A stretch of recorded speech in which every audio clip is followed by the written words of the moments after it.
Hey, Danny, welcome back, buddy. It's the return of Danny Roberts, Hot Chocolate. And if you don't know Danny Roberts, this is a guy that goes out there and gets bonuses. He's 6-4 in the UFC. He's got 2 fight of the nights. 1 against a former common opponent between these two guys in David Zavada, and 1 against Dominique Steele, a guy that sometimes fights in Canada. I don't know. I mean, Dominique Steele. You know him. You love him. But Matt, for Danny Roberts, a very fun fighter, a good striker, a guy that can kind of whip his way into the inside and land a couple of good shots, and every now and again, he gets flatlined. And sometimes you don't like to see it. Watch him nay-nay.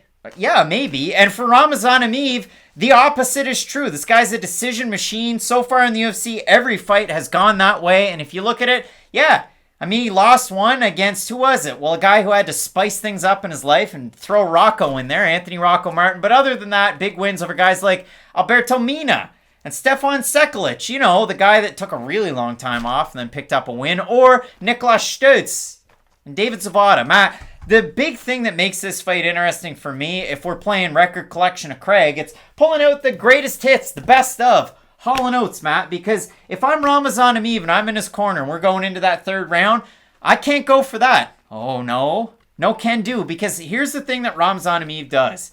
He's a great wrestler. He's very much a position over submission type of guy, or position over ground and pound, very positionally oriented once he gets the fight to the mat, because what he does, he'll chase you around, he'll get you up against the cage, he gets a double leg, he puts his head into your chest, and he just applies a lot of pressure. And it's a great way to win a fight 5 or 6 years ago. Guys are a little more dynamic now, but they haven't really figured him out because he only has that one decision loss on his record. The big problem and why I can't go for that, oh no, is because in the third round of every Ramazan Emeev fight, he decides that he's Jean-Claude Van Damme and he's a kickboxer, and it gets him in a lot of trouble, and that's why, out of those 2 last wins, the one over Niklas Stutz, that one's a unanimous decision win, but against a guy like David Zavada, who's very dynamic and can get it done on the feet, you start to worry as the fight goes on, because for Emeev, and I'd say maybe even Roberts, because both of these guys are 34, I worry about the cardio when you're so takedown-oriented, and then you start to strike when it gets late, and big key, your hands start to drop too.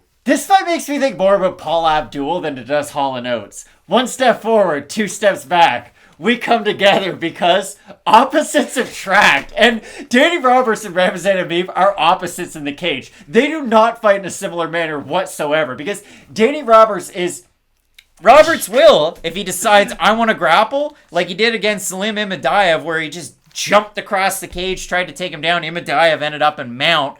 And then Roberts gets out of it and lands a disgusting knockout. Go ahead. Maybe I was going to talk about stuff in his fights. But anyways, the thing about Danny Roberts is that he excels when he is at the longest range possible in a fight. And he's not a big kicker. He will throw kicks, don't get me wrong, but he relies a lot more on his boxing for the range in which he occupies. I'd like Danny Roberts a lot more if he did mix in a calf kick a little bit more, because at the range that he's at, he is almost in kicking range. And if he was able to add more of like a body and calf kick, it would just allow him to be a little bit more active when he is at that long range. But this is the problem with this fight.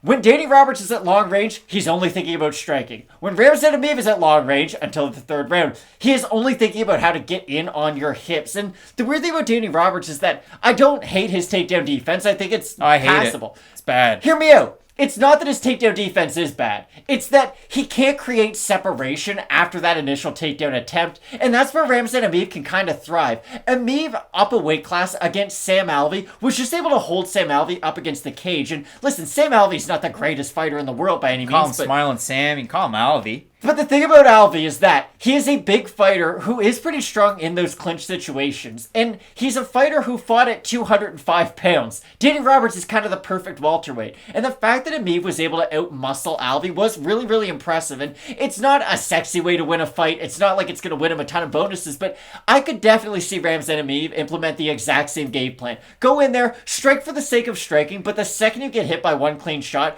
go into the clinch. Go for the takedowns. And the weird thing about Emeev is, it's hard to say he's like a ground and pound fighter or a submission fighter. He's really just a I break your base down and let you reset kind of a fighter. Like, fighting Ramazan Emeev, I'm sure it hurts, but it's probably more frustrating than anything at the end of the day. And if you look at it, I mean, Roberts has 53% takedown defense in the span of 10 fights in the UFC. I think that's pretty good to get a gauge on what a guy brings into the octagon. But I would say that's not terrible. Like, 53... No, that's bad. UFC average is what, 65%? So he's not that far off. You're worse than average. That's bad. He's worse than average, but it's not like his takedown defense is 10%, and I think every attempt from Emeev's going to get him down. The thing about Roberts is that he can dig the underhook. He just can't get the separation after that initial underhook, and that's where those takedowns come into play. I'm agreeing with what you're saying. It's not that his takedown defense, just for the sake of defending a takedown, is terrible. I truly don't believe it is. I have another thing that I worry about for Danny Roberts. The last time he fought was November of 2019. A wicked knockout win. If you like going back like I do and watching Cody Garbrandt knock out Rafael Sunsao next to the cage, puts all of his body weight into it, throws the hook.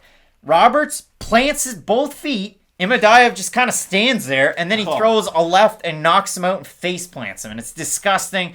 And it's crazy. But if we throw it back to that was 2019. The number one song on the AT40 with Ryan Seacrest was Louis Capaldi's Someone You Loved. And listen, I know, Louis, you're out there. You're an MMA fan. You like Canadian MMA participants, the likes of Nick Baldwin and James Lynch. Throw the boys a bone. Yeah, what's up, man? Hang out. Your Louis, music's really good. Louis, come Sad. on. Sometimes it's sad. It is. It is. But yeah, I look at that, and then Roberts was supposed to take on Dalby back in, last July? Been a good fight. That fight didn't happen. There was an injury there. Then he was supposed to take on Tim Means back in June. COVID protocols threw us out of that one. So would have been fun fights. We get this one nonetheless. The odds for this fight, Matt, Emeev opened a minus 300 favorite. He's a minus 241 right now.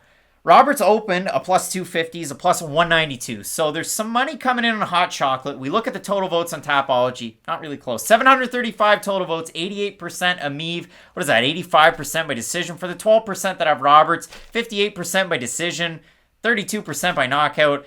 I see this one being as cut and dry as I did at the start of it. Ramazan Emeev's going to win the first 2 rounds, and Danny Roberts has a chance to knock him out in the 3rd round. I don't think he will.